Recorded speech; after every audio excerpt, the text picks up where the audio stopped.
light within my heart, light within my thoughts, light within my words. May one and all and everything, blessed and loved, ever be. Welcome. I am Sister Who. In being a allegedly democratic nation, we have elections from time to time, and occasionally people, or perhaps frequently, people will remark that they don't like any of the candidates running, and so they're going to protest by not voting. The problem with that is that it really is not an effective protest. It is actually a form of surrender, since the election will then be decided by all of the people who do like or think they can tolerate or for whatever reason choose one of the two candidates. In not voting, it doesn't stop the action from happening, it only stops your voice from being included in it. Considering how many people vote within any election, even the elections where there is a very poor turnout, the population of humanity has grown so large that we're essentially at the point where either we act in solidarity or not a whole lot gets done. Sometimes two people will choose not to vote because they look at each other as canceling each other's votes out, because one will vote for one candidate and one will vote for the other. So if neither of them vote, then whoever wins will still win, because their votes would each cancel each other out and be of no effect.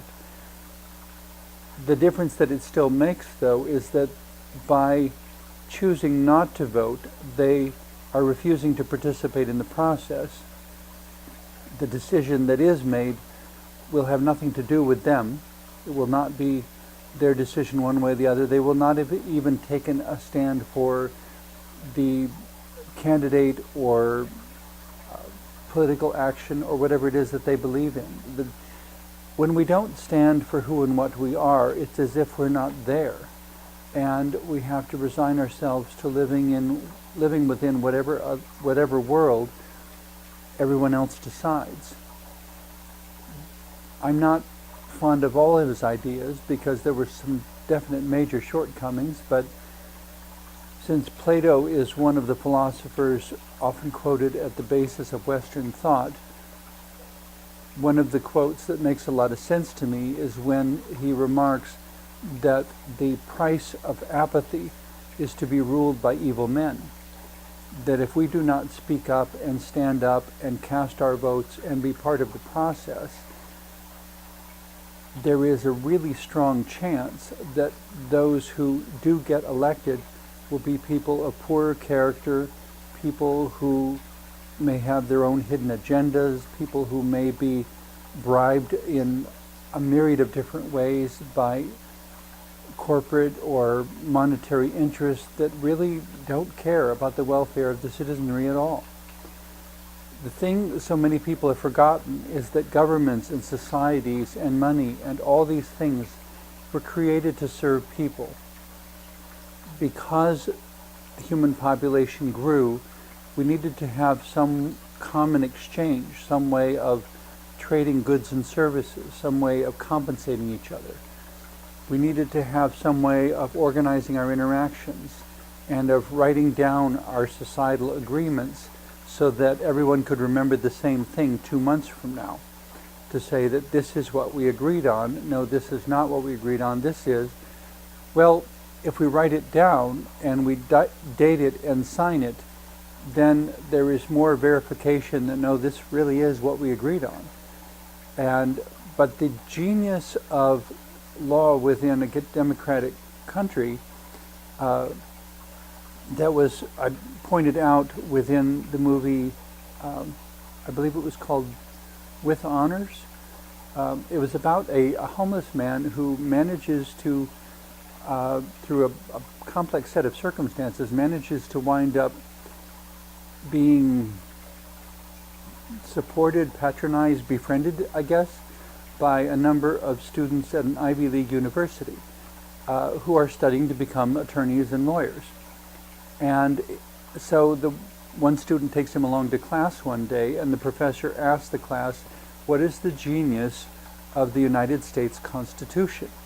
And nobody can come up with an answer, and finally the homeless person, who is actually a very brilliant man, stands up and basically in disgust just says, oh, for crying out loud, or something to that effect, the genius of the Constitution is that it can be changed. And he proceeds to give this 5-minute explanation, driving his point home until the entire room is applauding at his brilliance. But that is really the thing that we need to remember about laws, is that they can be changed. And because they can be changed from bad to good, or they can be changed from good to bad. Because of which it is imperative that the citizens stay involved in their government and keep tabs on what is happening with their laws. That these are the agreements by which our community has agreed to live, the assumptions, the values, the statements, the guidelines, whatever you want to call them. These are the words by which our community has decided to live, and if we experience a need in some area, or if we discover something that was overlooked, we can modify those laws, change them, write new laws, repeal them, whatever we need to do to keep those agreements so that they serve the people effectively. When situations are reversed and you have persons who may or may not understand the real intent of the law, who are then put in a position of enforcing the law, and they begin to do so by the letter of the law rather than by the meaning. Well, it kind of reminds me of my German class in high school, where the teacher often cautioned us against translating from English to German literally, because when we translate literally word for word, we wind up with something that doesn't mean the same thing in the other language. Each language has a set of assumptions and understandings behind the language, and a way that the people value their words, which actually changes and evolves over time. That being the case, when you learn a language, you have to learn how the people whose native language that is use their language and how they understand their language. Because if you try to translate word for word, you wind up with this contorted sort of understanding that creates hard feelings and misunderstandings and problems and conflicts. All sorts of things that we really don't need to complicate our lives with. In the same way, when the letter of the law is interpreted too literally, it winds up making people the servant of the law instead of the law the servant of the people. The laws were created so that the people could get along, could get their needs met, could live in peace, could communicate and collaborate in constructive ways. The laws were not written because someone thought we needed a set of rules and that we wouldn't be able to function without a set of rules. It was an original intelligent person here and an original intelligent person here deciding that they wanted to be able to talk to each other, to collaborate, and then to live with each other. And so, according to Western thought, we set up things like property boundaries. That this is the boundary between my yard and your yard, and you get to decide what happens on that side of the line, and I get to decide what happens on this side of the line, to the extent that what we do on our own property doesn't negatively impact anyone else. That's one example. It's not the only way. There are human civilizations that didn't have property boundaries. The land was there. It was what they lived on. It didn't belong to anyone. They simply lived on it. But they knew how to interact with the land in a way that wouldn't use up the land, that wouldn't poison the land, that wouldn't make it impossible for the land to continue supporting them. They, I guess you could say, had a symbiotic relationship with the land, but because they didn't own it, that symbiotic relationship was governed by, because they perceived that they didn't own it. They didn't perceive it as something to make boundaries on or to say this is mine and this is yours. It wasn't about possession. It was about the ability to get all the needs met. And ultimately that's what laws and governments and societies and economic systems are intended to do, is to create effective ways for people to get their needs met. If the needs aren't being met, then the laws and the systems are not doing their job, and they need to be modified or replaced. Interpreting, and that's why we have the whole judicial system. Way back in grade school, I learned that there were the three major branches of government. I hope they're still teaching kids these same sorts of foundational ideas, because it is so necessary in order to create a future generation that has the ability to function. The three basic branches were the legislative, the executive, and the judicial. The judicial branch was created specifically because they knew, the people who created the Constitution knew that it is not wise to interpret and force people to live by the letter of the law, to interpret literally and exactly and precisely in a way that only a robot or a computer could respect, because that kind of interpretation will not effectively serve human needs. So then we create the judicial system so that somebody has the ability to listen to all the evidence and all the extenuating circumstances and how this case is unique, and decide which way this particular law should be enforced in this particular case. And sometimes it becomes a precedent for others, and sometimes it does not. It depends on how much the extenuating circumstances of that case are replicated in others' lives. If a lot of people are experiencing that, and it is not just an isolated case, then it makes sense to rewrite the law itself so that it is more effective for the current generation, because it may refer to circumstances that no longer exist. There are lots of discussions about gun laws, and I don't need to take a position on that within this show, and I have no definitive opinion to offer on that subject. That's kind of a tangent we don't need to get into. But a point that somebody wisely made in this discussion about gun laws is that when some of these laws were written, the typical gun at that point was a single-shot musket. It was not the automatic multi-cartridge guns we have today. And it may be that the laws need to be updated to deal with these other implications that the original laws were never intended to cover. In terms of people with disabilities, when I look at the way some of the laws are written, that initially there was a time when there were no laws for people with disabilities. They were, they had to get by on whatever compassionate generosity the public wanted to offer them. There were no requirements about wheelchair ramps or 36-inch wide doorways or any of those sorts of things. There were no requirements about traffic signals having kind of beeping noisemakers to alert blind people when it was safe to cross the street.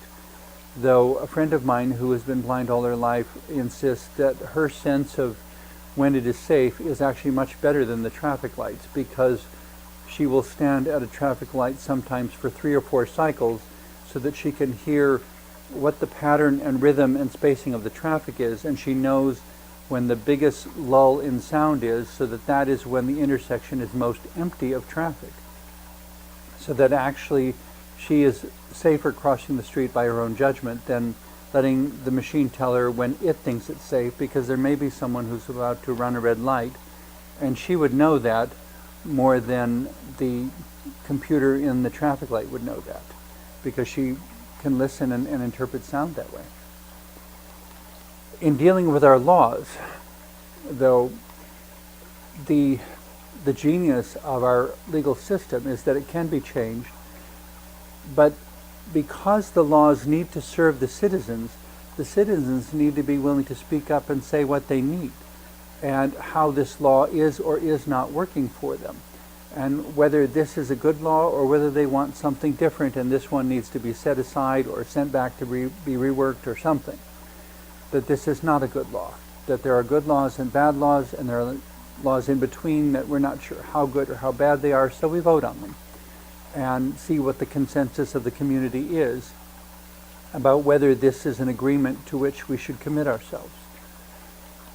When we choose not to vote, we're surrendering the entire discussion to someone else, and we're letting someone else decide, and we're not exercising our own self-agency. We're not being an agent for ourselves, someone who stands up for ourselves to say what this person wants, needs, desires, prefers, whatever. Even if we think our vote will be canceled out by someone who disagrees with us, we don't know for certain who that person is, or if that person will remember to vote. And even if we do know that they'll remember to vote and we know who that person is, it still comes back to this basic issue of self-discipline and maintaining our own participation in the process, that we don't become lazy and lax and refrain from doing our part, that we don't become a non-person, that we remember who we are, and that part of that is being a citizen of our country, as much as we want everyone else to remember that what they do, what they say, what laws they pass affects us. It affects me. It's not just some statistic in the newspaper, it's me.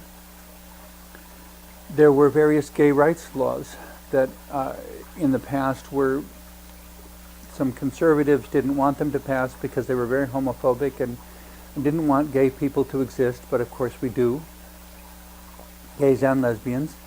And then there were other people who said we shouldn't be treated like second-class citizens. We deserve equal rights, that if you can do it, I can do it, and if you can't do it, then I can't do it. No one was ever asking to be treated specially. They were asking to be treated the same. But the people who didn't like the marginalized population, whether it was immigrants or gays or lesbians or transgender people or disabled people, whoever the people were that someone had decided don't count, society for a long time had laws written for everybody else, and they weren't noticing how these laws were negatively impacting all these people, that they were negatively impacting immigrants and people with disabilities and people of different religions, all sorts of different things. When those negative impacts became part of public awareness, then it became time to address the rewriting of laws so that they were inclusive of everybody, that it was not about the identity of the person, but it was about the nature of the action, that the law would be a good and just law because it did not discriminate on simple basis of identity, that murder is wrong regardless of who is the murderer and who is the victim, that stealing is wrong regardless of who had the object or who stole it, that every citizen should be empowered to participate in their government regardless of of whether they're walking up the stairs or coming in through the wheelchair ramp entrance, that citizens must be able to participate in their government if they are to be taxed by the same. No taxation without representation. That was one of the foundational protest statements of this country when it was just barely fighting its own war for independence, its own struggle for independence. I coined the witticism a number of years ago that life is a collaborative effort. We all take turns being the one in need. It's interesting in the years since then that I've reflected on this statement and realized that nobody really wants to take their turn. We don't want to be the one in need. We want to be the one who can be benevolent if we so choose, and the one who is in control and making decisions and acting and deciding and speaking out and so forth.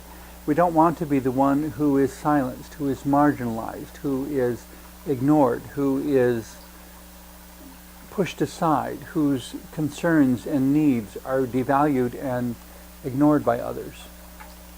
We want to be the one who is in control and deciding all those things. But depending on societal circumstances, we all take turns being the one in need. Specifically, because we all take turns being the one in need, we need to speak up for others so that when the time comes, they will also speak up for us. And we need to be sure and teach our children and our neighbors and immigrants and everyone that this allegedly democratic country is a collaborative effort. It works or doesn't based on how effectively we participate in its governance. We speak up for them because we want them to speak up for us. We don't bargain saying, I'll let the rules bend for you if you let the rules bend for me. And because that contributes to poor character. And when you begin to set aside law completely, then it becomes this question of whether you really have law. If you set aside law part of the time, you may be setting it aside all the time. If there is a wisdom in having laws, but there is a responsibility in making sure that they are good laws. Being a good citizen is something we do each and every day of our lives. It's something that requires a daily discipline, a daily awareness, at least a minimal attentiveness to what is happening in our country. That when something comes up and an event of some sort, a people group that is persecuted or discriminated against, that we can have the presence of mind, presence of person, to say, oh, well, I never would have thought anybody would do that. Well, that's not right. I wouldn't want that to happen to me, for goodness sakes. It's kind of like the old witticism, there but for the grace of God go I.